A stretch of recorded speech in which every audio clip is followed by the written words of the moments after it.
What's up, guys? Mason the Brock Henderson here, and this is The Walking Dead Season 8, Episode 7, Time for After.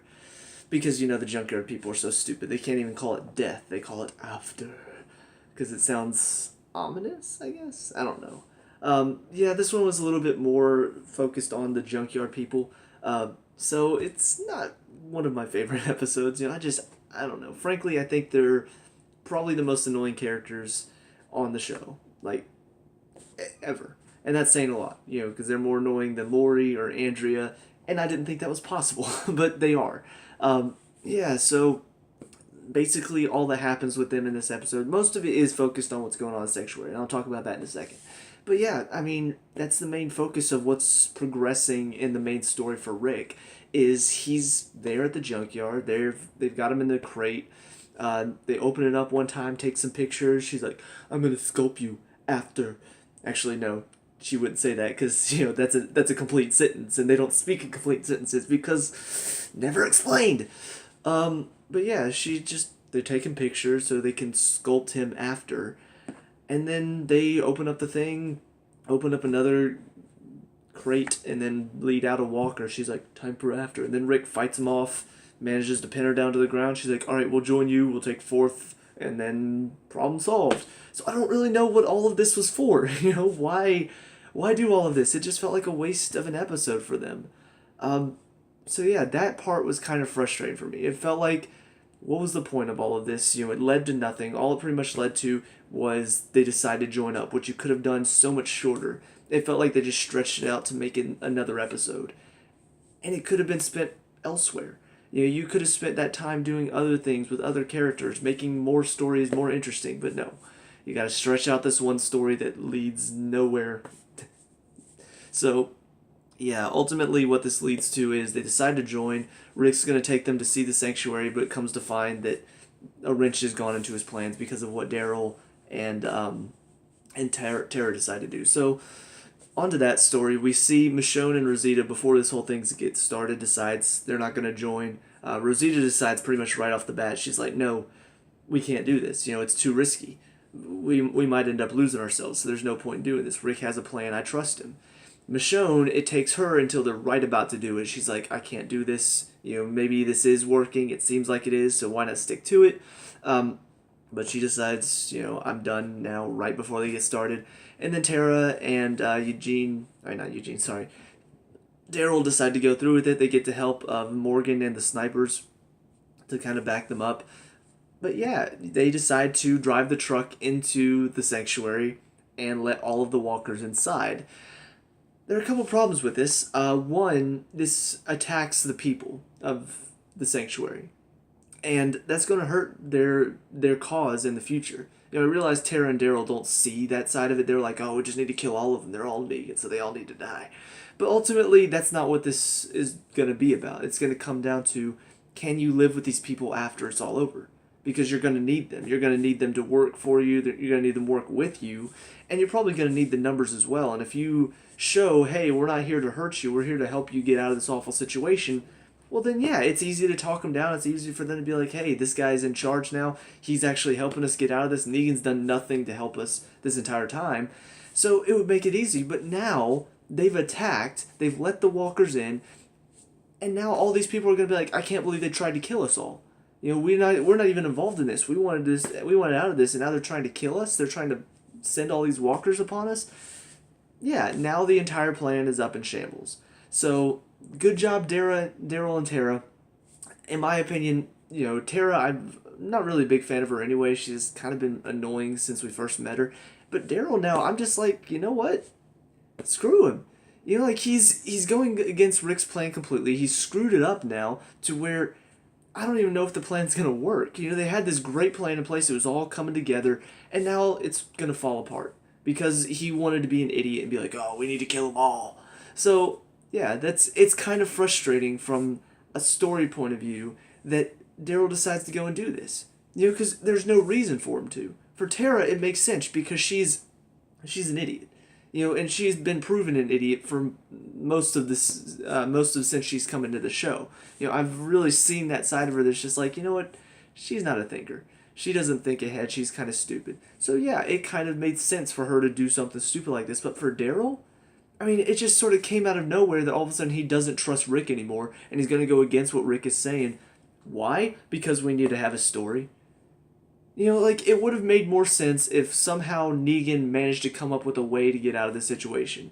You know, or maybe Morgan is the one that went on the rampage, because we saw him lose himself in the last episode that we saw him in. So it would have made a bit more sense for him to do something. So him and Tara maybe team up. But for Daryl to be involved, it just really kind of pisses me off.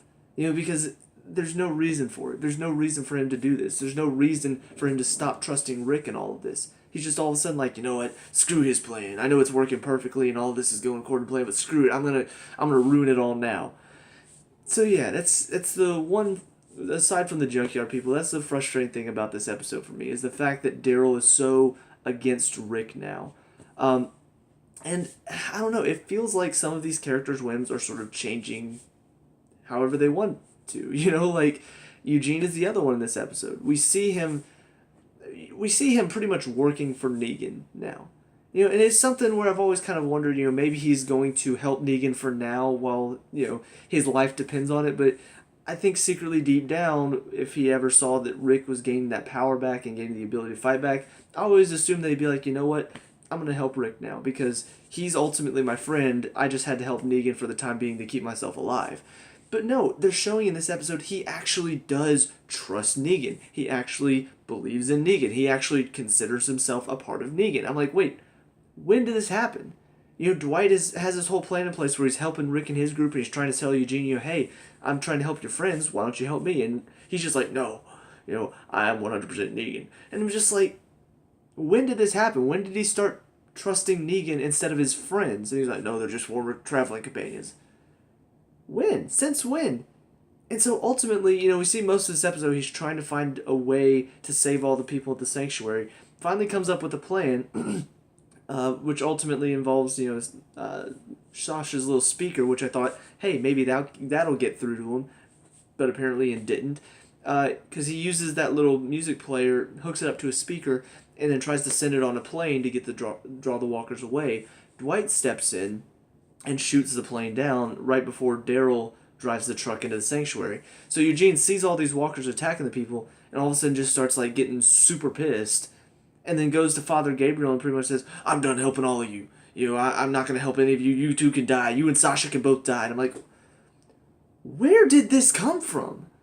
You know, what the heck is going on with Eugene? All of a sudden, he's just like super pissed at Rick and all of them out of nowhere because the walkers were attacking people. I'm just like, okay, I kind of understand. Maybe he's pissed because he's thinking that Rick decided, hey, let's just kill a bunch of innocent people. I could get that side of it, but the entire episode before has been showing me that he doesn't trust Rick and his people anymore. He trusts in Negan. He believes in Negan. And now all of a sudden this makes sense in the terms of this episode. But if you'd asked me last episode, before I saw all of this, do you think that Eugene will turn against Rick? I would have said no. They just all of a sudden just throw this in at the beginning of this episode that he doesn't like Rick anymore. He likes Negan. Now he's for Negan. He'll go Team Negan for Eugene. I just don't get it. You know, everything that I've seen beforehand has shown me that he still wants to help Rick, but he can't because he knows it'll cost him his life. You know, whenever he helped Sasha at the end of last season, we saw he gave Sasha the ability to kill herself because I thought, hey, maybe they're still friends. Maybe he still kind of sees them as friends. And now it's just like, nope. He doesn't see them as friends anymore. He sees them as enemies. And then so this whole blow up happens. He blows up at Father Gabriel, tells him he can die and rot, and I'm just like, okay, that's totally Eugene. You know, he's that type of person to tell somebody, hey, you can go die. I'm gonna survive. I've always been a survivor. That totally sounds like Eugene. It's like he is Negan now. Like he sounds like he's talking like Negan. I'm built to survive. I'm biologically able to survive. I'm just like, what is this? And then ultimately, what does this lead to? He goes to Negan, tells him about his plan to make more bullets so they can get out of there, and then is about to drop the bomb about Dwight being the traitor. He even has the proof because we saw he had his little recorder thing, and I'm pretty sure I saw the record button pressed down whenever Dwight was admitting to all of it. Dwight walks into the room with the other leaders, or the other right-hand men of Negan, and he decides, I'm not going to tell him about Dwight now.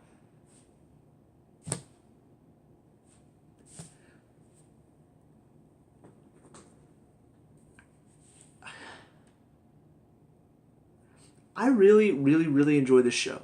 You know, a lot of people have been bashing this show for the past few seasons now. I personally have really enjoyed it. You know, I thought they've done a lot of really good storytelling. I think the characters are still interesting enough. There are a couple down points here and there, but overall, I thought they've been building it up very well, that things are changing. You know, it's no longer about trying to survive the walkers, it's about trying to survive other people who have turned, you know, Negan is now the big bad, and it's just like, oh, he's a terrible person, and he's trying to control everything, and it's about trying to survive that now that the walkers are no longer a threat. And, you know, last season they did a very good job of showing Rick's, like, his troubles, how Negan breaks him down. Ultimately, though, Rick manages to find his strength again by the end of the season. It's just like, they did such a good job of storytelling. I'm like, I really, really enjoyed this show, even though a lot of people hate it and they're bashing. I hate this episode. Between dealing with the junkyard people the entire time, which was stupid, dealing with Daryl's all of a sudden deciding, hey, I don't trust Rick anymore. You know, we dealt with that a bit last episode. Now it's like full force. He completely screws up Rick's plan out of nowhere. Dealing with Eugene going flip-flop back and forth, back and forth, back and forth. It's like the writing in this episode, just the writers completely lost their minds for one episode. Up until now, it's been doing a very good job of building this story. You know, showing Rick's plan, showing the different steps that it took, the different, you know, avenues he had to take to force things along, letting himself get captured by the junkyard people because he knew at some point he could overpower them. Just seeing the intricate parts of the plan is just like, okay, you know, it's a very clever plan. Using the walkers to your advantage as well is very clever. All of this has been very well done. You know, even some of the character stories. Seeing Morgan go through his little transformation of being Morgan to all of a sudden become like completely robotic and trying to kill people. It's, you know, maybe he's got something mentally going on. What's going on with him? Seeing Carol and King Ezekiel and dealing with King Ezekiel's downfall. You know, all of this has been very interesting. And then this one episode is just like, oh, we just lost our minds. Everybody's turning on each other. You know, nobody trusts anybody anymore. It just, we don't care anymore. It's just right. Okay, Eugene flip-flops. He's for Negan now. Oh no, now he's actually against Negan. He's given Dwight the chance to be okay. Oh no, he's for Negan because he doesn't want to help Dwight. And now he's trying to help all these people. Oh no, he's against Negan because he remembers Sasha and it's heartbreaking. Oh no, he's for Negan because he's trying to help the people get out. Oh no, he's against Negan because, you know, he's all scared again. Oh no, he's for Negan because he sees... Oh no, he's against Negan because he doesn't tell him about Dwight. Make up your mind. Pick a choice. Either he's for Negan, he's for him, and he tells him about Dwight, or he's against him and he doesn't tell him about Dwight. You can't do both. You can't have him be completely for Negan and all pissed, like, at the end of the episode, he's like drinking, like throwing up, and then it's just like, what am I supposed to take out of this? What am I supposed to take? I don't understand anymore. And that's one of the things that I can definitely say about the show in the past, is that I've always been able to sort of get the gist of what's going on. They've done a very good job of storytelling to the point where I understand these characters' dilemmas. I understand, you know, okay, he's dealing with this, so that's why he's drinking a lot. At the end of this episode, I honestly have no idea what is going on with Eugene. And it's not like a clever, like, ooh, I wonder what's going through his mind. No, it's like you did such a poor job this entire episode of showing whether he's scared or whether he's angry or whether he's, you know, devious. I don't know. And so at the end, when he's drinking and throwing up all the wine that he's drinking, and he's like all angry and listening to the machine gun on the recording, I don't know what any of that means. Does that mean that he's trying to get his anger up against Rick and his people, or does that mean he's trying to forget about it all by drinking it away because he doesn't want to have to deal with any of it? Or is he having a mental crisis? He doesn't know whether to trust Rick or go against Rick, and so that's why he's drinking? I don't know. Because he went back and forth like 5 times this episode, so I don't know what is going through his mind anymore. And I don't understand his character anymore. And that's something that I've never been able to say about The Walking Dead up until this point, is that I don't understand a character. I don't understand what's going on with him. It's such a poorly written dilemma that he's going through that I'm lost. And so, yeah, I'm pissed at this episode. It's really frustrating to me that I shouldn't have to ask for an explanation, but I need an explanation. I don't know what's going on with Eugene. I don't know whether he's playing both sides. I don't know whether he's playing one side. I don't know what he's doing. because they did such a piss poor job of writing it that I'm lost now. So between Eugene's flip-flopping, between Daryl all of a sudden becoming a traitor to Rick, and between having to deal with the junkyard people and their stupidity, this was an awful episode for me. Like, I honestly hated this episode, and that's frustrating because it should have been a great build-up to next week, the mid-season finale. It should have been a great build-up for it. It should have been like, ooh, what's going to happen next? But now, I'm just so frustrated at everything that happened in this episode. I don't care. I'm just so pissed at all of it that I'm like, I don't know if I want to watch the next episode because this is stupid. So, yeah, I don't know. Maybe I'm the only one that thought this, but I feel like this was a pretty poor episode overall. But let me know what you guys think down in the comment section below. What were your thoughts on this episode? Let me know. We can talk about and discuss all that good stuff. Leave a like and subscribe for future Walking Dead reviews. I'll see you guys in the next one. Peace out.